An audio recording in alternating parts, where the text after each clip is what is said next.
You've got to have a good reason to brave the bitter cold of a Minnesota morning. Mel Wilson did. He had a secret that needed hiding. In March of 1971, Wilson jammed a part of his life into a metal drum and tossed it into the Mississippi. The barrel was supposed to sink into the muddy river bottom. Instead, Wilson's secret would drift downstream, where it was found a month later.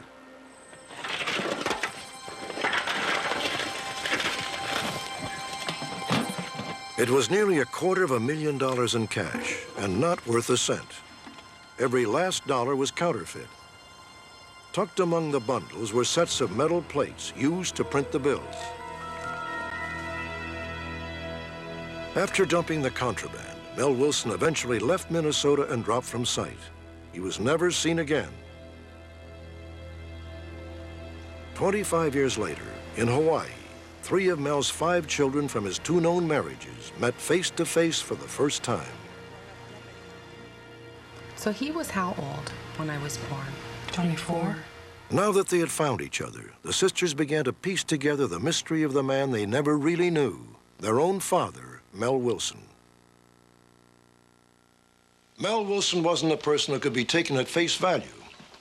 In 2 marriages, he played the role of husband and father, even as he secretly pursued a life of crime. Wilson's duplicity has left a double unsolved mystery. His children are hoping to locate brothers and sisters from other marriages. Authorities would like to get their hands on Mel Wilson himself. Would you prefer loge or general seating? Loge, do you recommend it? Well, I do if you smoke. If you like Mel Wilson found wife number 1 in Berkeley, California. 17-year-old Ruth Fessenden was an usher at a movie theater. What's your name? Ruth? Ruth, I'm Mel. Hey, man. Cold hands, Ruth. They're always cold. Warm heart? I felt so flattered to be noticed by him. He was very tall, very good looking, obviously older than myself, so I thought he was very mature and wise and all. And the most lovely British accent. And I fell in love with that package. There you go. You know, I have to be home pretty quickly. Oh, this little car's very fast. Indeed, Ruth found Mel so beguiling that she eloped with him 1 month later. Wilson never mentioned that he had a history of passing bad checks and spending time in county jails. The Wilsons' first daughter, Leslie, was born 9 months after their marriage. 3 months later, Ruth was pregnant again. Honey? You get all your stuff? At a time when Ruth needed a quiet home life, Wilson dragged the family back and forth across California. What are you, is it gonna go up top here, or? No, we're leaving that couch. But I like that Wilson couch. said the moves were necessary for business, which in a manner of speaking was true. What he didn't say was that his business was forgery, and his specialty was payroll checks. The skillful fakes were readily accepted by local stores. When things got too hot, Wilson simply packed up his family and left town.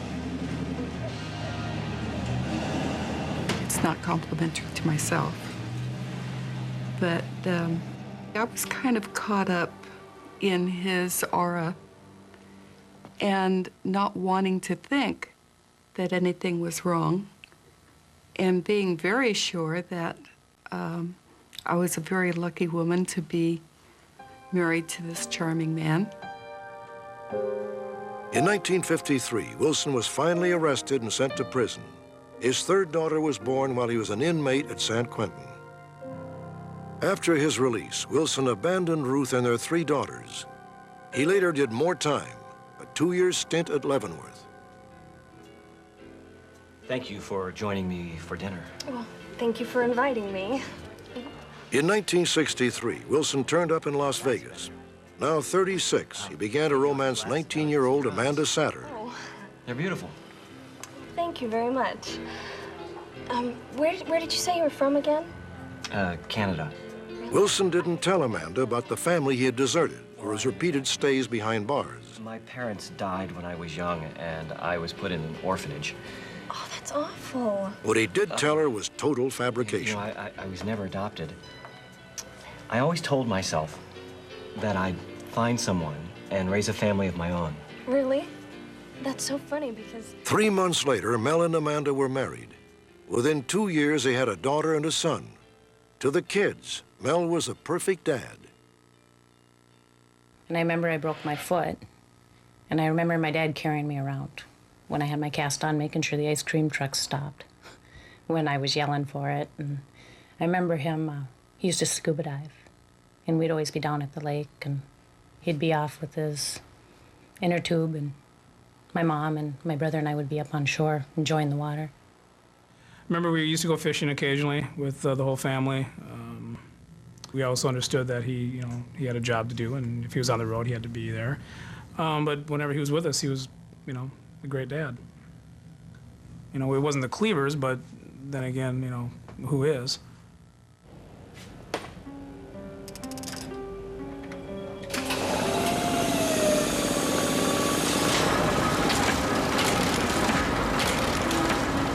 Wilson had now graduated from forgery to counterfeiting. In secret late-night sessions at the family-owned print shop, Wilson rolled out thousands in bogus 20s.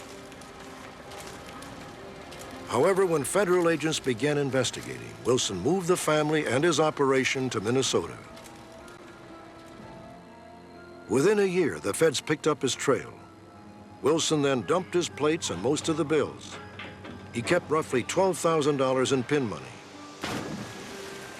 As Wilson traveled from town to town, spending the counterfeits, authorities closed in. Secret Service, Wilson, freeze! Drop the briefcase, right now. Hands in the air.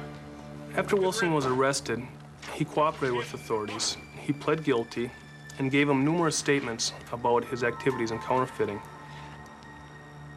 And these statements all added up with the barrel they found in the river, with the notes and the plates and the negatives. So everything added up, and they knew he was telling the truth.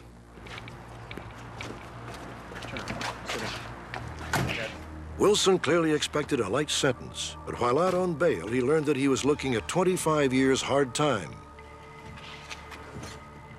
In September of 1971, Mel Wilson blew town and never looked back, leaving another family adrift. I feel angry at him for what he did, even though it was so long ago. It's his years of being fatherless, seeing your mother struggle,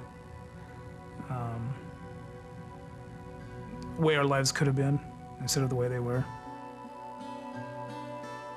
Mel Wilson may have skipped out 25 years ago, but the U.S. Marshal Service considers his case open and active. From time to time, deputies contact Wilson's children.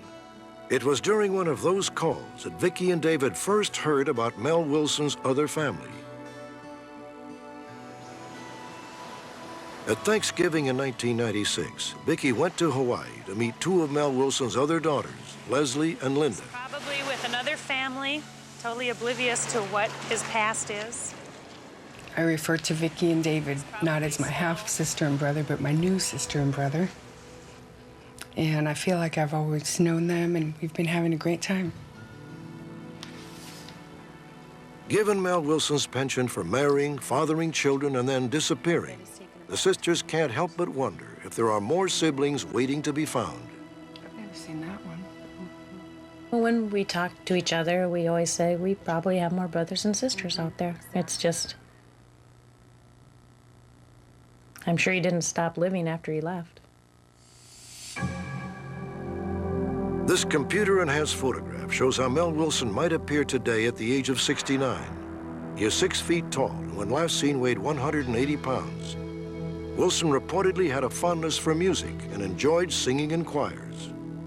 If you are related to Mel Wilson or have any information about him, please write to Unsolved Mysteries at Post Office Box 11449, Burbank, California 91510.